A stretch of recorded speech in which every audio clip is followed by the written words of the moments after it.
Magandang araw po, Doc Willie to, Doc Lisa, kamusta po kayo? Live po tayo. Medyo malakas-lakas tayo today, kaya tayo nagla-live para maliwanagan, di ba? Kasi maraming kasi mga vlogger gumagawa ng mga fake news tsaka real news, natataranta yung mga followers ko. Sasabihin na iba, uy, patay na ata si Doc, hindi pa naman patay si Doc. Yung isa, gumaling na si Doc, nag-miracle na. Ay, mabuti kayo, alam nyo pa, nag-miracle. Alam nyo talaga, pag vlogger talaga ganyan. Katulad ngayon, lalabas to, mag-uunahan na yung mga vlogger. Gagawa na sila ng fake news para kumita lang konti. Yun lang po kasi talaga Kaya hilong-hilo ang kababayan natin sa tunay at sa hindi tunay. Tayo rin nagpapahirap sa sarili natin. Doc Lisa? Yes, una sa lahat, nagpapasalamat po ako sa pagkarami-raming nagdadasal kay Doc. So siguro yun po yung dahilan bakit lumalakas si Doc dahil sa dasal nyo. Siyempre, pag kayo ang humiling sa Panginoon, papakinggan kayo. Salamat po. Actually, ayoko nga nagdadasal sila sa akin. To be honest, ayoko nagdadasal kayo sa akin. Gusto ko magdasal kayo sa sarili nyo. Magdasal kayo sa anak ninyo, sa kaaway ninyo, sa magulang ninyo, okay na ako. Isang tao lang naman ako, di ba? Pagdasal nyo na sarili nyo, pagdasal nyo yung kapitbahay nyo, okay na ako. Lately condition, bali na sa Singapore tayo, lagi ko naman sinasabi, kahit yung unang vlog, sinabi ko naman nasa Singapore tayo, kasi nga, ang tagal nga nung test sa atin. So, nakakalimang linggo na kami dito. May good days, may bad days. Last 2 days, medyo bad days kasi ang isang side effect kasi nung chemo titigas ang dumi, parang bato. So, pag parang bato yung dumi mo, fecal impaction, dudugo, para kang manganganak. 2 araw ako walang tulog, mahirap. Okay, tingnan natin itong mga questions. Okay, so yung mga questions, gumagaling na ba si Doc Willie? So hopefully, matapos namin yung cycles of chemo, ganun po ang tawag doon, cycles. So, more or less, sabi nila, mga 6 cycles every 3 weeks. So, that's around 18 weeks. So, nakakaisang buwan na po tayo. Almost, malapit na po. So, mga 3 more months to go. Gumagaling o hindi, walang nakakaalam. Kaya kung may napanood kayo, gumaling o hindi gumaling, walang nakakaalam. Pero parang gumagaling. Parang lumiliit. Kasi dati 10 out of 10 ang sakit. Kaya may time 2 out of 10. Pero pag umiri ka naman ng napakasakit, parang 9 out of 10 ang sakit. Tapos less na po yung manas at saka yung paninilaw ni Doc Willie. Yes, na-lessen na lahat. Nawala na yung paninilaw ko, namayat na ako ng, I think, 24 pounds, 75 kilos, ngayon 64 kilos na lang ako. Nawala na yung paninilaw. Mukhang lumawag. Paano yung inferior vena cava, hindi na ganun kagalit. Nawala rin yung manas ko, pati yung varicose ko. Ang nawala lang yung buhok ni Doc. Hindi, side effect yun.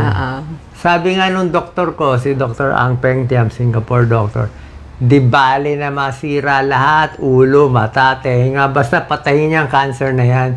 Kailangan focus siya yung kalaban Siya yung kailangan tanggalin Kaya kita nyo, nangingitim ang kamay ko. Ngitim siya. Pati sa ulo nangingitim. Kasi yung chemotherapy, tinitira niya yung bad cells na mabilis gumalaw, pati rin yung good cells. Kaya sugat-sugat yung mga bibig ko. Mahirap mag-chemo, kaya sabi ko nga, gagawin ko to positive para sa inyo. Nagpapalakas ako para sa inyo, hindi para sa akin. Okay na ako. Kaya yung mga nasa abroad, na umiiyak daw, na didepress, okay lang po yun. Isang buhay lang ako, walang problema. Tayo, 110 million Filipinos, mas kayo inaalala ko. Sasabihin sa akin ng doktor ko, Doc Willie, parang don't think about too much things. Huwag mo isipin yung bayan, problema. sabi ng doktor ko, your cancer is not play. Hindi to laro-laro Hindi to pwede lalaro-laro ka, mag-enroll ka, gagawa ka naman. Hindi to. Serious to. Life and death to. Kasi sarcoma siya 16 centimeters. Ngayon, malalaman natin kung lumiit o hindi. Pero syempre, sa tingin ko, baka lumiit dahil sa prayers ninyo. At syempre, maganda rin talaga gamutan dito na guilty nga ako na gusto ko talaga ibabalik natin sa atin. So, depende ito sa Diyos. Kung bubuhayin pa ako ng Diyos, babalik tayo, ayusin ko talaga yung healthcare. Wala akong paki. Tandaan nyo, wala akong paki. Sasagasaan lahat ng sasagasaan para makuha yan. Total, patay na rin naman ako Diba? Total, patay na rin ako. What do I lose? Kung magalit kayo, kung hindi nyo maintindihan ginagawa ko. Basta sure ako, naintindihan nyo man o hindi ginagawa ko, sure ako para sa inyo to. Minsan kasi, anak mo, tinutulungan mo na, binibigay mo lahat, ayaw pa rin. Isip niya, hindi para sa akin to, hindi mo alam, papakamatay na nga magulang mo para sa'yo. Ayaw mo pa rin. Ganyan ang gagawin ko. Kaya kung may nagbabasya, okay lang yan.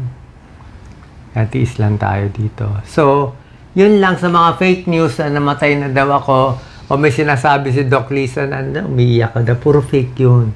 Para malaman ang tunay na news, dito lang tayo sa page ko. Diba? Lalo na mga seniors. Hanapin nyo Doc Willie Ong, may blue check, tapos may 17 million. Yung mga iba, basta may title ng mga showbiz, chika, entertainment, medyo duda tayo. Tingnan nyo na lang yung mga credible, GMA, ABS, kahit mga anything. Basta yung mga news outlet, mas tunay. Kasi niloloko lang tayo. Kini-clickbait lang kayo, ginugulo lang ang ulo nyo Tsaka nakita nyo naman ang content ko, ang konti-konti lang. Ako, mag-live ako, 2-3 lang pero ang dami. Sabi ko naman, pwede nyo gawin, kaya lang, niloloko lang yung tao, kawawa naman Iniikot yung emotion. So, yun po ang plano natin. Yes. Doon po sa mga nagtirik ng kandila, nagpamisa kay Doc Willie, punta kay Padre Pio, maraming salamat sa mga nagpadala po ng mga religious items for Doc Willie. Maraming salamat po. Sa mga gusto pong dumalaw, actually maraming nagtatanong, mga kaibigan, kaklase, pag malakas-lakas na po si Doc Willie, ngayon kasi syempre almost everyday may injections, may chemo, so minsan may hingal konti. So, pag nakalakas-lakas na siya, di saka tayo dumalaw kay Doc Willie. But thank you sa mga pasabi ninyo na gusto nyong makita si Doc. Hindi pa totally magaling. May hingal ako. Kahit palakarin mo lang ako ng mga 20 meters, may hingal na ako Salita lang nga, may hingal na ako. Paano nga, bugbog tayo sa chemo? Gusto natin palitin yung bukol. Diba? Nilalabanan ng katawan mo. Hirap ka pa matulog, marami ka bang side effect, pero walang choice Doon kasi talaga ang para sa akin na maganda. Kaya sa atin, pag nabuhay pa ako, ipipilit natin yan sa Pilipinas, walang corruption, walang kalokohan. Sabi mo, Doc, ba't ka pa nag-iisip niyan? Kung hindi mo ako papatulungin sa Pilipinas, patayin nyo na lang ako. No purpose in life. Mabubuhay ako para saan? Mag-enjoy? Mag-cruise? I don't need it. Sumama na ako sa nanay ko kung yun lang. Kaya lang ako nandito para tulungan yung 110 million Filipinos na kawawang-kawawa ngayon. Yun lang ang purpose ko. Wala akong pakialam sa politika ng iba. Sarili kong style to. Diretso sa taas, diretso sa Holy Spirit, I don't care about anyone. Sorry Kasi matigas talaga ako ngayon. Pag alam ko tama, tama.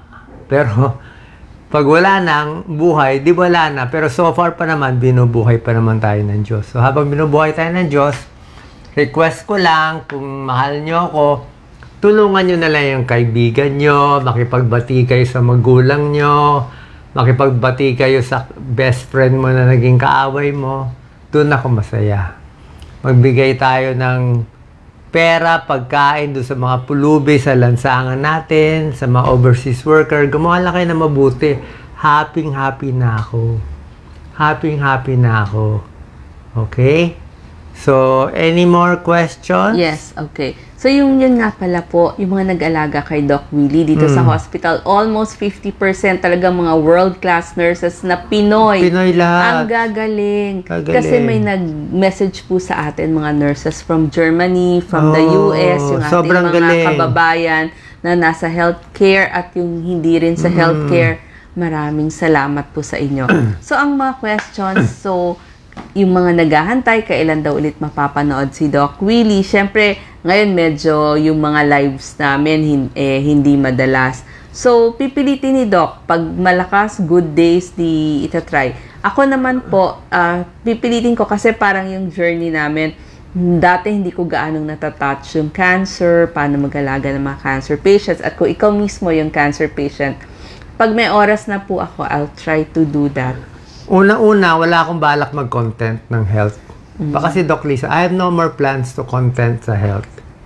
Yung mga sakit sa puso, no more, no more. Tapos na yun. 6,000 ang videos ko, ano pa ba gagawin? Magaling si Doc Alvin, sila Dr. Dex, ang dami-daming doktor. Hindi nyo na kailangan ng health topics. Ang kailangan, ayusin natin yung Pilipinas kasi ang dami namamatay, ang dami naghihirap. Yan na lang ang job ko. Last job ko, fix the Philippines, fix the country. After that, hayaan na natin mga kabataan sila na mag-vlog ng health topics. Diba? Yun lang ang mission ko. I'm very clear about that. Lagi ko dinarasal. Nakikita niyo ibang video ko, parang meron akong Holy Spirit nagsasalita. Hindi ko alam kung ano yun, pero sa tingin ko mabuti yun. Kasi lumilinaw na ang pag-iisip ko. Kung ano man magiging desisyon ko, tandaan nyo, para sa inyo to.